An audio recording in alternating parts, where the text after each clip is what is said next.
पढ़ेंगे क्लास 12 का फिजिक्स का जो नेक्स्ट टॉपिक है force between multiple charge principle of superposition. आपके एनसीईआरटी में जो है ये सिलेबस ये टॉपिक दे रखा है। इससे पहले हम लोग ने पढ़ा Coulomb's law, vector form of Coulomb's law क्या होता है। उससे पहले हम लोग पढ़े थे basic property of the charges, फिर कूलॉम्स लॉ, फिर vector form the Coulomb's law. फिर नेक्स्ट टॉपिक आपका एनसीईआरटी में दे रखा है फोर्स बिटवीन मल्टीपल चार्ज, जिसको हम प्रिंसिपल ऑफ सुपरपोजिशन के नाम से भी जानते हैं। तो force of the multiple charge आपको क्या करता है कि यदि किसी चार्ज के चारों तरफ लार्ज नंबर ऑफ चार्ज हो तो सारे चार्ज के चलते उस गिवन चार्ज पर जो टोटल फोर्स लगता है वो कितना होता है हमें यहाँ पर कैलकुलेट करना है। तो आपको force of the force between multiple charge ये कहता है कि total force acting on a given charge due to the number of charge around it is vector sum of individual force acting on that charge due to all the charges। यानी कहने का तात्पर्य है कि यदि कोई चार्ज हो यहाँ पर Q1 चार्ज हो, चलिए मैं कोई एक कोऑर्डिनेट एक्सिस ले रहा हूँ, ये आपका Q1 चार्ज है और इस Q1 चार्ज के चारों तरफ लार्ज नंबर ऑफ चार्ज है Q2, Q3, Q4, Q5 ऐसे करके आपका Qn चार्ज है, n नंबर ऑफ चार्ज है। इसका पोजीशन वेक्टर अगर R2 हो, ये इसका पोजीशन वेक्टर अगर आपका R3 हो, इसका पोजीशन वेक्टर अगर आपका R4 हो, 5 वाले चार्ज का पोजीशन वेक्टर आपका R5 हो और ये n नंबर ऑफ जो चार्ज है Qn, इसका पोजीशन वेक्टर अगर आपका Rn हो, तो इन सारे चार्जेस के चलते इस Q1 चार्ज पर जो फोर्स लगेगा वो फोर्स हमें कैलकुलेट करना है कितना होगा। हम सपोज कर ले रहे हैं कि ये Q1 का जो पोजीशन वेक्टर है आपका ये R1 के बराबर है। ठीक, अब जो है हम ये Q1 पर सारे फोर्स लगाएंगे। Q1 पर जो है R2 भी फोर्स लगाएगा, Q1 पर R3 भी फोर्स लगाएगा, Q1 पर R4 भी फोर्स लगाएगा, Q1 पर R5 भी फोर्स लगाएगा और ये Q1 पर Q2 भी फोर्स लगाएगा, Q1 पर Q3 भी फोर्स लगाएगा, Q1 पर Q4 वाला भी फोर्स लगाएगा, Q5 जो चार्ज है वो भी Q1 पर फोर्स लगाएगा और Qn जो चार्ज है वो भी Q1 पर फोर्स लगाएगा। तो इन सबके चलते इसके ऊपर कितना फोर्स लगेगा ये हमें कैलकुलेट करना है। अगर हम बात करते हैं सिर्फ सिंगल चार्ज का, अगर Q2 की बात करें तो हम ये सपोज कर लेते हैं कि सारे चार्ज जो है आपके पॉजिटिव है। तो पॉजिटिव है तो Q2 जो है Q1 पर फोर्स लगाएगा, Q1 पर जब फोर्स लगाएगा तो इस फोर्स का डायरेक्शन मेरा इधर का होगा।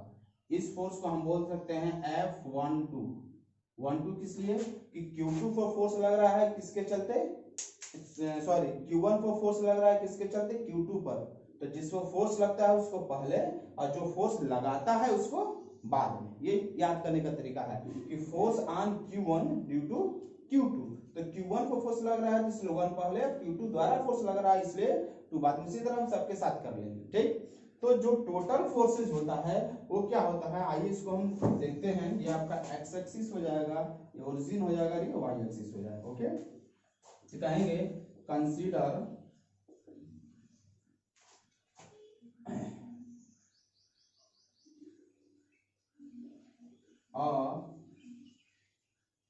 number of charges Q1, Q2, Q3, Q4 Qn whose position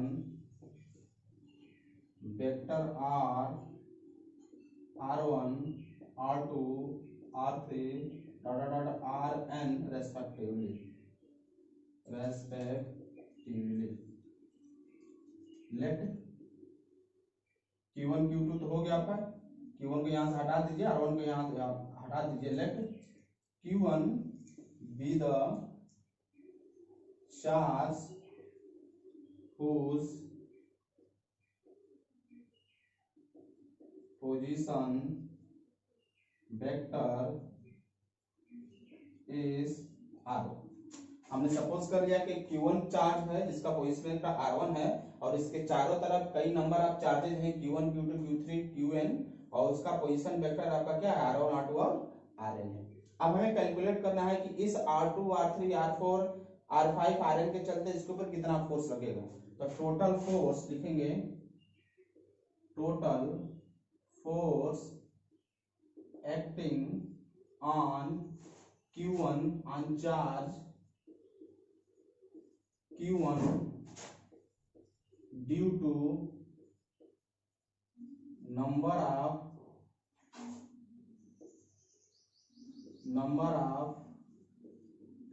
charges is given by क्या होगा। आपको मैंने बताया था कि अगर किसी चार्ज के चारों तरफ लार्ज नंबर ऑफ चार्जेस हो तो उसके ऊपर जो टोटल चार्ज होते हैं सारे चार्जेस के फोर्स के वेक्टर सम के बराबर, जैसा कि मैंने ऊपर लिखा है कि total force acting the charge due to number of charge around it is vector sum of individual charge acting on that charge. यानी इसके द्वारा लगने वाला फोर्स, Q3 के द्वारा लगने वाला फोर्स, Q4 के द्वारा लगने वाला फोर्स, Q5 के द्वारा लगने वाला फोर्स, Q1 के सारे फोर्स का अगर वेक्टर सम हम कर देंगे तो टोटल फोर्स कितना लगेगा Q1 पे, ये हमें निकल जाएगा। कहने का तात्पर्य है कि यदि कोई चार्ज हो, सपोज दैट कि यहाँ पर कोई सपोज दैट ये Q1 चार्ज है आपका और इस Q1 चार्ज के चारों तरफ कई चार्ज है, तो उन सबके द्वारा कितना चार्ज लगेगा, सारे चार्ज पहले के द्वारा चार्ज दूसरा जो चार्ज लगाएगा और पहला जो फोर्स लगाएगा वो, दूसरा जो फोर्स लगाएगा वो, तीसरा भी फोर्स लगाएगा, चौथा भी फोर्स लगाएगा, जितने भी चार्ज होंगे सब फोर्स लगाएंगे उसके ऊपर। तो सारे फोर्स को अगर हम जोड़ देते हैं तो उस चार्ज के ऊपर लगने वाला टोटल फोर्स हमें निकल जाएगा। तो वही चीज हम यहाँ पर करेंगे कि जो चार्ज हो क्या होगा कि Q2 कितना फोर्स लगा रहा है इसके ऊपर, Q1 पर। अभी मैंने बताया कि Q1 पर जो फोर्स लगा रहा है Q2 किसके बराबर है, F12 के बराबर। हम ये सपोज कर रहे हैं कि Q पर जो टोटल फोर्स लग रहा है वो F के बराबर है, तो F इक्वल क्या हो जाएगा, Q2 के द्वारा लगाया गया फोर्स F12 वेक्टर प्लस उसी तरह क्या होगा Q3 भी फोर्स लगाएगा इसके ऊपर, ये Q3 क्या होगा इसके ऊपर फोर्स लगाएगा, इस डायरेक्शन में फोर्स लगाएगा इधर, तो चूंकि Q3 फोर्स लगा रहा है Q1 पर तो क्या होगा, इसको बोलेंगे F13। मैंने अभी बताया कि जिसके ऊपर फोर्स लगता है उसको पहले और जो फोर्स लगाता है उसको बाद में। तो Q1 को फोर्स लगा रहा है तो 1 को पहले और Q3 लगा रहा है फोर्स, इसलिए Q3 को क्या करेंगे बाद में लिखेंगे। तो ये फोर्स हम कर सकते हैं F13, ये हो जाएगा F13। उसी तरह क्या होगा 4 वाला भी 4 नंबर चार्ज भी फोर्स लगाएगा, Q4 भी इसके ऊपर फोर्स लगाएगा, इसका डायरेक्शन कुछ इस तरह हो जाएगा, ऐसे लगाएंगे क्या होगा F14, ये 14 हो जाएगा, चार्ज लगाएगा। तो चूंकि Q1 को फोर्स लगा है Q4 तो Q1 को F1 को पहले लिखेंगे, 4 के द्वारा लगाया जा रहा है तो 4 को बाद में लिखेंगे तो हो जाएगा F14। उसी तरह जो है जितने भी चार्जेस होंगे सब फोर्स लगाएंगे, Qn भी फोर्स लगाएगा इसके ऊपर, तो इसके द्वारा लगाया गया फोर्स हो जाएगा F1n। ये टोटल सारे चार्ज के फोर्स को मैंने सम कर दिया तो Q पर कितना फोर्स लगेगा ये हमें कैलकुलेट हो जाएगा। अब हमें इतना बात समझ आया। अब हमें यहाँ क्या करना है कि सारे फोर्सेस को कैलकुलेट करके यहाँ रख देंगे, इसके बाद हमारा सॉल्यूशन आ जाएगा। तो अब चूंकि कूलम्ब्स लॉ में बताया गया था आपको, तो अगर दो चार्ज हो, एक चार्ज Q1 हो, एक चार्ज Q1 हो, एक चार्ज Q2 हो, इसके बीच का डिस्टेंस अगर R हो तो इसके बीच लगने वाला force 1/4 pi epsilon not Q1 Q2 by R square होता है। चूंकि वेक्टर है इसलिए हम एक यूनिट वेक्टर यहाँ पर ले लेते हैं, ऐसा आपको बताया गया था। तो वही चीज Q2 के द्वारा Q1 पर लगने वाला फोर्स क्या है, ऐसे मैं अलग करके आपको बता दे रहा हूँ। ये फोर्स आपका Q2 है, ये फोर्स आपका Q1 है, ठीक। और इसके बीच का ये Q1 इसके बीच के डिस्टेंस को अगर हम R12 कह दें तो बीच का डिस्टेंस मेरा R12 हो जाएगा। तो लगने वाला फोर्स क्या होगा 1/4 pi epsilon not F equal to क्या होगा, क्योंकि इन दोनों Q1 और Q2 के बीच जो फोर्स लग रहा है क्या है F12 है, F12 फोर्स है, तो कह देंगे F12 इक्वल टू आपका हो जाएगा Q1 Q2 बाई में R12 स्क्वायर और इसका यूनिट वेक्टर R12। आप ऐसे हम कर सकते हैं इसके ऊपर, ठीक। तो इसलिए यहाँ पर जो लिखेंगे हम F इक्वल क्या होगा 1/4 pi epsilon not Q1 Q2 by R12 square और R12 square R12 unit vector. उसी तरह हम क्या करेंगे तीसरे का निकालेंगे, तीसरा भी फोर्स लगा रहा है Q1 पर, तो Q3 चार्ज और Q1 चार्ज के बीच अगर फोर्स मेरा क्या था 1 और 3 के बीच फोर्स हमने लिया था 1/3, तो हो जाएगा 1/4 पाई एप्सिलॉन नॉट। इस कूलम्ब्स लॉ से क्या होगा, दो चार्ज है Q1 और एक Q3 तो Q1 Q3 इसके बीच का डिस्टेंस को अगर R13 कहें R13 तो हो जाएगा R13 स्क्वायर और यूनिट वेक्टर R13 आपका, वैसे हम इसको लिख सकते हैं।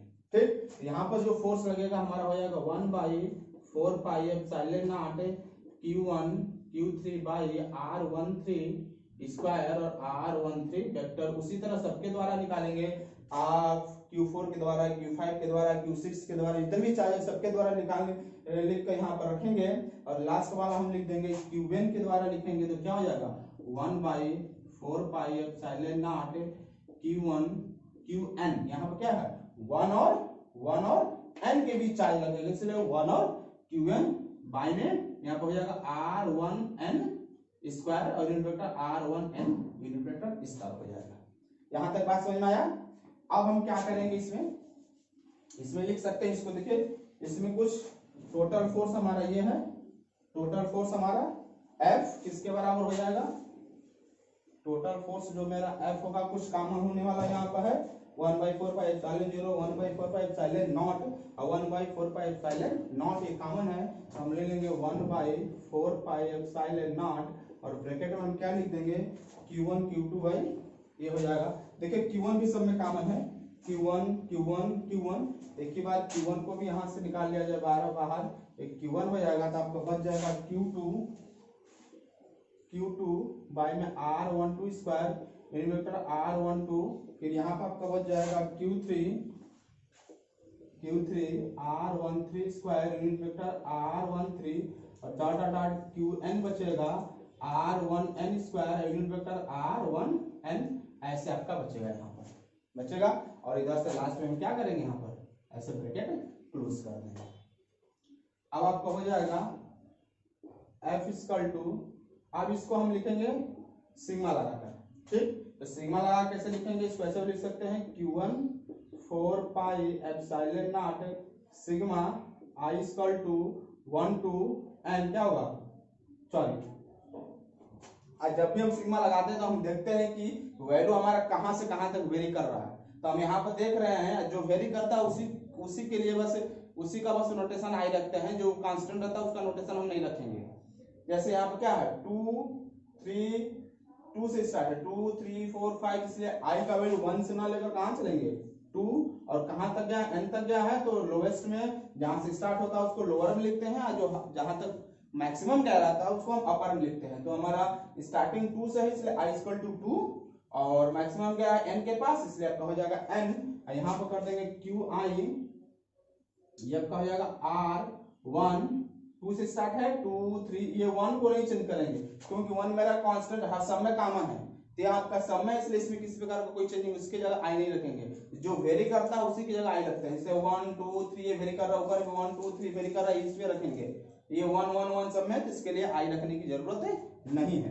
तो I 2 कहां से, मतलब ये 1 2 3 क्या लिखेंगे I स्क्वायर 1 I स्क्वायर और ये जाएगा R, फिर उसी तरह ये 1 1 1 सब में है तो 1 को उसी तरह लिख देंगे, उसके जगह I नहीं लिखेंगे। 1 2 3 वेरी कर रहा है तो ये जाएगा 1 I और यूनिट वेक्टर ये आपका बन जाएगा कंप्लीट इसका सॉल्यूशन। तो उसके ऊपर लगने वाला जो टोटल चार्ज होगा, किसी भी चार्ज के चारों तरफ अगर नंबर ऑफ चार्जेस होगा तो उस पर जो टोटल फोर्स लगता है ये हमारा F, इसके बराबर होगा Q1/4 pi epsilon not sigma I equal to 2n QI R1I square और R1I, ऐसे ओके, इसको नोट करिए। तो अब इसके बाद जो है हम कुछ कूलाम्ब लॉ पर मैथमेटिकल क्वेश्चंस है उसको सॉल्व करेंगे, तो फिर हम बढ़ेंगे आगे के टॉपिक।